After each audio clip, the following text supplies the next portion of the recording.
ETF index mutual funds నేర్చుకుని stock మార్కెట్లో రాణించాలనుకుంటున్నారా? వెంటనే ఈ నెంబర్కి కాల్ చేయండి. నమస్తే, welcome back to Suman TV. Present మనతో పాటు ఉన్నారు అనలిస్ట్ మందరి కృష్ణారెడ్డి గారు. నమస్తే సార్. నమస్తే అమ్మ.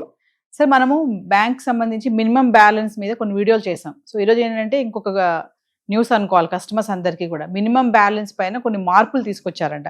ఖచ్చితంగా ఇంత ఉండాలి మినిమం బ్యాలెన్స్ అనేది. ఒకసారి వివరాల్లోకి వెళ్తే, యాక్చువల్గా భారతదేశంలో మొట్టమొదటి ప్రాబ్లం ఇవాళ స్టార్ట్ అయింది ఏంటంటే, బ్యాంకుల్లో ఖాతాలు ఓపెన్ చేసిన వాళ్ళు మీ అకౌంట్లో ఇంత మినిమం బ్యాలెన్స్ పెట్టాల్సిందే, అలా పెట్టకపోతే మీ వల్ల మాకేమిటి లాభం, రూపాయి లేదు దాంట్లో, 6 నెలలు, సంవత్సరం, 2 సంవత్సరాలు ఉంచారు, ఆ తర్వాత దాన్ని క్లోజ్ చేస్తారు మీరు.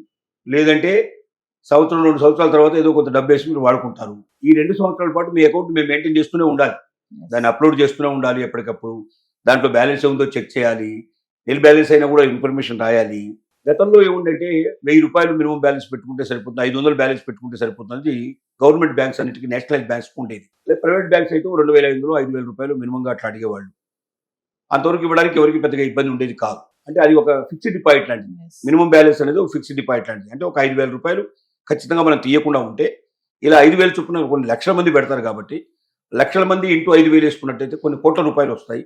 ఈ కోట్ల రూపాయలు ఎవరికైనా అప్పులు ఇచ్చినా దాని మీద కొన్ని వడ్డీలు వస్తాయి. ఆ వడ్డీల ద్వారా బ్యాంకు కనీసం వాళ్ళ ఖర్చులను ఎలా తీసుకునే అవకాశం ఉంటుంది. మరి బ్యాంకు కూడా నడవాలి కదా, జీతాలు, బత్యాలు, వద్దెలు ఇవన్నీ చెల్లించుకోవాల్సిన పరిస్థితి ఏర్పడుతుంది. కాబట్టి ఆ రకంగా మినిమం బ్యాలెన్స్ మెయింటైన్ చేస్తే మేము మా ఖర్చులు బయటపడతాము, మీకోసం మేము చేసే సర్వీసెస్కి మాకు ఒక అవకాశం దొరుకుతుంది, దానికి మాకు ప్రతిఫలం దొరికినట్టుగా అవుతుంది అనేది పెట్టారు. కానీ మధ్యలో గవర్నమెంట్ బ్యాంక్స్ అన్నిటికీ, నేషనలైజ్ బ్యాంక్స్కి ప్రభుత్వాలు ఏం చెప్పాయంటే, జీరో పావర్టీ లైన్లో ఉండే వాళ్ళు ఎవరున్నారు, మామూలుగా బిలో పావర్టీ లైన్లో ఉండే వాళ్ళందరికీ అకౌంట్స్ ఓపెన్ చేయమన్నారు.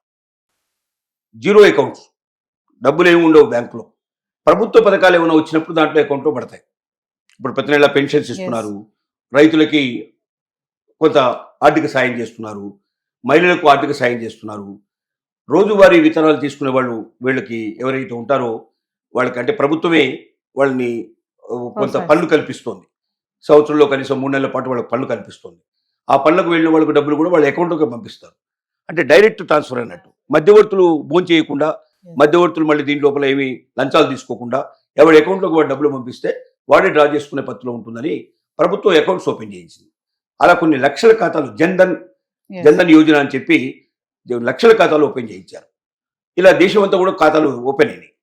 ఈ ఖాతాల లోపల ₹1 ఉండదు. ప్రభుత్వం అట్లా వేయంగానే ఆ రోజు సాయంత్రం లోపల వాడు తీసేసుకుంటాడు, లేదా ఎవరైనా తీసుకుంటే 2-3 రోజుల్లో, వారం రోజుల్లో ఖాళీ అయిపోతాయి. ఆ తర్వాత మళ్ళీ అకౌంట్ జోలికి వెళ్ళాం. కాబట్టి ఒకవైపున అలా మాకు లాస్ అయిపోతుంది, ఇన్ని అకౌంట్స్ మేము మెయింటైన్ చేయాల్సిన పరిస్థితి ఏర్పడుతుంది. దీనికి మాకు ఏదైనా మార్గం చూపించమన్నప్పుడు ప్రభుత్వ ఖాతాల్లో కూడా కొంత పెంచుకోవడానికి ప్రభుత్వం అవకాశం ఇచ్చింది.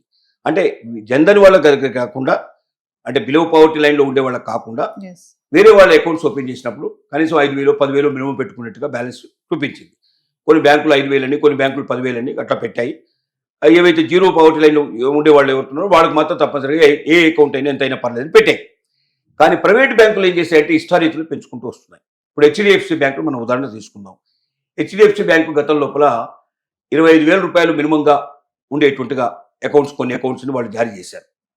ఆ అకౌంట్స్లో, అంటే ఇవి సేవింగ్స్ బ్యాంక్స్ అకౌంట్స్ సంబంధించినటువంటివి, కరెంటు ఖాతాలో ఉంచారు. ఎందుకంటే సేవింగ్స్ బ్యాంక్ అయితేనే వడ్డీ ఇస్తారు, కరెంట్ బ్యాంకులో మనకు ₹1 కూడా వడ్డీ రాదు.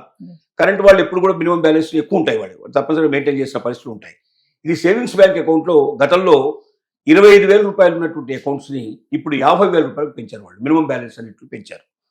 అలాగే గతంలో 10,000 ఉండేదాన్ని ఇప్పుడు వాళ్ళు 25,000 చేశారు. గతంలో 1,000 రూపాయలు అట్టడుగు ఉండేదాన్ని ఇప్పుడు 10,000 రూపాయలు మినిమం బ్యాలెన్స్ చేశారు. 10,000, 25,000, 50,000 రూపాయలు తీసుకెళ్లారు. ఇలాగా 3 రకాలైనటువంటి అకౌంట్స్ మెయింటైన్ చేసేటట్టుగా దాంట్లో వాళ్ళ కేటగిరీస్ని బట్టి పెట్టారు. వాళ్ళ టర్న్ ఓవర్ని బట్టి, కేటగిరీని బట్టి వాళ్ళు పెట్టారని. రెండోది, ఐసిఐసిఐ బ్యాంక్ కూడా ఆల్మోస్ట్ ఆల్ వీళ్ళ దాంట్లో సగం అకౌంట్స్ మెయింటైన్ చేసేటట్టుగా ఈ రకంగా జరుగుతుంది. యాక్సిస్ బ్యాంక్ కూడా ఆ రకంగానే కొంత అమౌంట్ని పెట్టాలి, వీళ్ళతో పోటీపడి కొంత పెంచాలనేటువంటి లక్ష్యాలు కూడా వాళ్ళు చేరుతున్నారు. అంటే ప్రైవేట్ బ్యాంకుల్లో రోజు రోజుకి ఎక్కువ డబ్బుని మినిమం బ్యాలెన్స్ కింద ఉంచాలి అని ఒత్తిడి చేస్తున్నాం. అలా లేనటువంటి అకౌంట్స్ని మేము క్లోజ్ చేస్తాం, క్యాన్సిల్ చేసుకుని వెళ్ళిపోండి అని చెప్తున్నారు. కొత్తగా అకౌంట్ తీసుకునే వాళ్ళకి ఇప్పుడు ఇది భారమే అంటారా?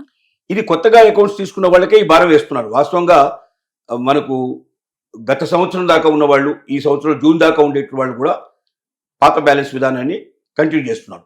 కొత్తగా అకౌంట్స్ ఓపెన్ చేసే వాళ్ళకి ఈ పరిస్థితి ఖచ్చితంగా కంపల్సరీగా పెడుతున్నారు, కండిషన్ పెడుతున్నారు. అంటే పాత వాళ్ళని పెట్టినప్పుడు లేదు కదా, బ్యాలెన్స్ సిస్టమ్ లేదు కదా, మీరు మినిమం బ్యాలెన్స్ ఇంతే అని అన్నారు కాబట్టి మేము ఒప్పుకొని మేము పెట్టాం, కంటిన్యూ చేసాం. ఇప్పుడు మళ్ళీ సడన్గా మీరు బ్యాలెన్స్ పెట్టమంటే మా వల్ల కాదు కదా అనే పరిస్థితి ఏర్పడుతుంది. కాబట్టి పాత ఖాతాదారులకు మాత్రం పాత బ్యాలెన్స్ సిస్టమ్నే కంటిన్యూ చేస్తున్నారు. కొత్త అకౌంట్స్ వాళ్ళకి మాత్రం కొత్త బ్యాలెన్స్ సిస్టమ్ తీసుకొస్తున్నారు. దీనికి మెయిన్గా పునాది ఏమిటంటే ఇది ఒక రకమైన ఫిక్స్డ్ డిపాజిట్ లాంటిది కాబట్టి ఈ ఫిక్స్డ్ డిపాజిట్ మీద వాళ్ళు ఇంత డబ్బు అయితే ఇక తీయరు కదా, ఖచ్చితంగా డబ్బు మెయింటైన్ చేస్తారు కదా. డబ్బు మెయింటైన్ చేయప్పుడు ఏం చేస్తారు అంటే మన మీద పెనాల్టీ వేస్తారు. ఆ పెనాల్టీ మన దగ్గర వసూలు చేస్తారు. అంటే మనం ఎన్ని రోజులైతే ఆ మినిమం బ్యాలెన్స్ మెయింటైన్ చేయమో అన్ని రోజులకి మరి 100కి ఇంత చొప్పున లెక్కేసి 10,000 రూపాయలు వాళ్ళు మెయింటైన్ చేయాలి. 10,000 చేయలేదు, 1000 చేశారు, మిగిలిన 9,000 రూపాయలకి వాళ్ళు మనకు పెనాల్టీ కలెక్ట్ చేసి ఆ డబ్బులు మన దగ్గర వసూలు చేస్తారు. ఈ రకంగా కొంత ఆదాయం మాకు వస్తే తప్ప మేము మా బ్యాంకులు మేము ఎట్లా మెయింటైన్ చేసుకోవాలి, మా ఖర్చులు మేము ఎట్లా మీట్ కావాలనేది వాళ్ళు అడుగుతున్న ప్రశ్న. ఈ ప్రశ్నకు సమాధానంగా ఈ పరిస్థితి ఏర్పడుతుంది. దీనివల్ల మధ్యతరగతి వారికి, సామాన్యులకు మాత్రం ఇబ్బంది కలిగేటువంటి అవకాశాలు చాలా ఎక్కువ ఉంటాయి. అది జన్ధన్ యోజన అనేది మళ్ళీ అది మరీ బిలో పవర్టీ లైన్ వాళ్ళకే తప్ప మధ్యవర్తుల వరకు వర్తించదు. మధ్యతరగతి వారికి ఖచ్చితంగా ఈ రకంగా మెయింటైన్ చేయాల్సిన పరిస్థితులు ఏర్పడతాయి. కాబట్టి ఇక్కడ నుంచి బహుశా ఈ ప్రైవేట్ బ్యాంకుల నుంచి చాలా మంది షిఫ్ట్ అయిపోయి నేషనలైజ్ బ్యాంక్స్కి వచ్చే అవకాశాలు ఎక్కువగా ఉండే అవకాశాలు అయితే కనబడుతున్నాయి మనకు.